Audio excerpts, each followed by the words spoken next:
সকালবেলা নাসির ভাইকে আমাদের যে শিক্ষার্থীরা ছিল তারা দাওয়াত দিয়েছিল, তো আমরা সেটা জানাতে হাবিবুল্লাহ বাহার কলেজে গিয়েছিলাম।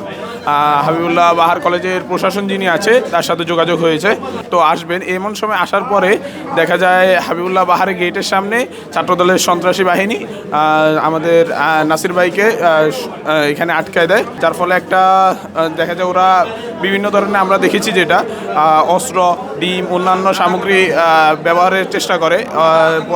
পরক্ষণে ওরা হলো মানে একটা মবের সৃষ্টি করে, যেটার মাধ্যমে দেখা যায় ওখানে খারাপ পরিস্থিতি সৃষ্টির চেষ্টা করেছে।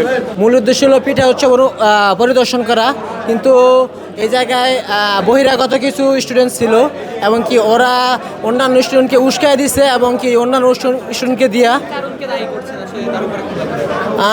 কারণ এটা হচ্ছে প্রতিহিংসামূলক কারণ হতে পারে। তারপরে আমরা এমনিতে দেখা করতে গেছিলাম, তারপরে মনে করেন ওই জায়গায় উনি পিঠা উৎসব পরিদর্শন করতে গিয়েছিল, কিন্তু ওনারা এই জিনিসটা বানচাল করার জন্য বা এই জায়গার মধ্যে কোনো ষড়যন্ত্র করতে চাইছিল, ঠিক আছে, এটারে অন্য একটা নাম দিয়ে চাইছিল, নাম দিয়া এই জায়গার মধ্যে একটা ঝামেলা বাঁধানোর চেষ্টা করছিল আর কি।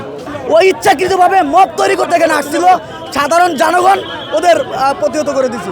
নাসিরউদ্দিন পাটোয়ারিকে ডিম নিক্ষেপ করা হয়েছে তাদের লোকের, কারণ ভার্সিটির আমাদের যারা আছে তারা কেউ ডিম নিক্ষেপ করে নাই, এবং নাসিরউদ্দিন পাটোয়ারি একটা প্রোপাগান্ডা ছড়ানোর জন্য বিএনপির নামে এবং ছাত্র দলের নামে একটা প্রোপাগান্ডা ছড়ানোর জন্য তাদেরকে ব্লেম দেওয়ার জন্য নাসিরউদ্দিন পাটোয়ারি তাদের একটা মব সৃষ্টি করার জন্য তাদের নিজস্ব লোক দিয়ে আগের পরিকল্পিতভাবে তারা নিজেরা ডিম মেরে তারা এই কাজটি করেছে।